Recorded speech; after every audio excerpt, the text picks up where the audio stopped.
isaan kun hundi isiniif barbaachisoo akka ta'an abbaan keessan inni samiirraa beeka. Wangeela Maatiyos boqonnaa 6 lakkoofsa 32.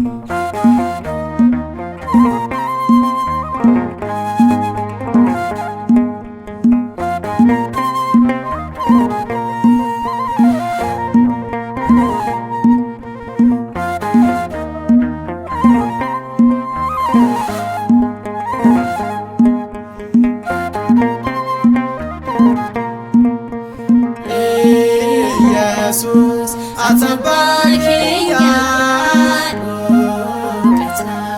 kata jireenya eegumsa keetiin guddanne soorata barruu yaanne Jesus atabakia kata jireenya keetiin guddanne soorata barruu yaanne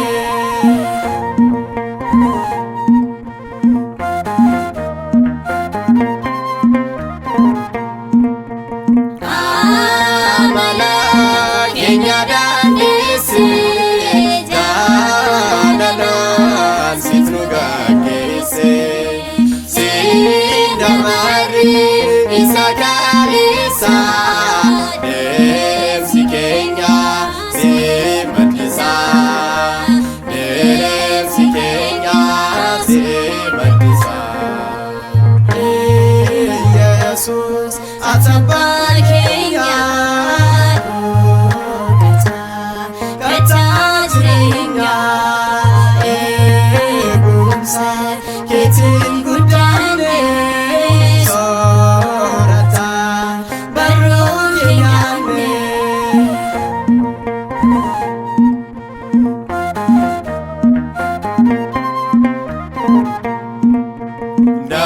darmamnu sabdeenu naabda yoo kufne sason qabda jaaba keenya fannaan sataati miilli keenya siin dhaabate miilli keenya siin dhaabate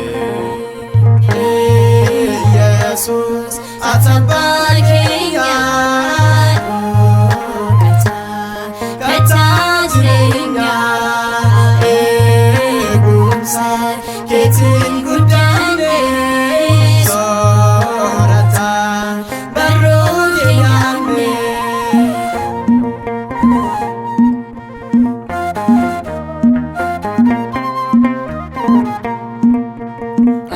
obsarisa injijjiiramne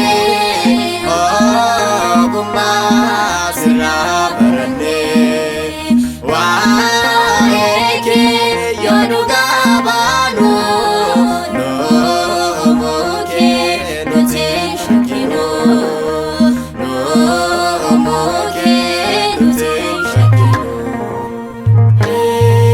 Jesus atabakia kata jireenya eegumsa keetiin guddanne soorata barruu yaanne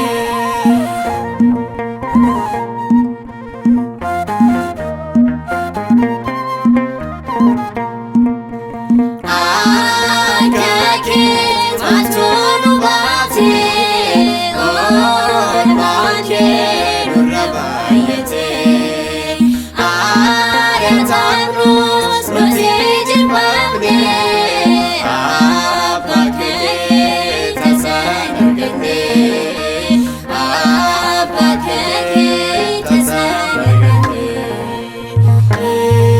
Jesus atabakia kata jireenya eegumsa keetiin guddanne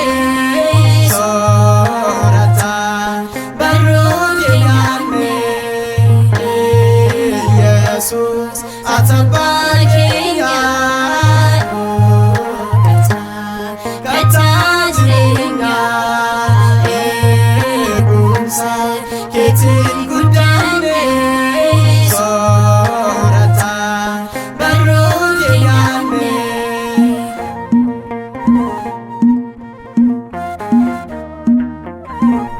Muka kaasee kan nu jalqabsiisee kan nu xumursiisee Sillaaseef galanni haa ta'u. Eebbi haadha keenyaa durbee maaramii bara baraan nu wajjin haa ta'u. Ameen.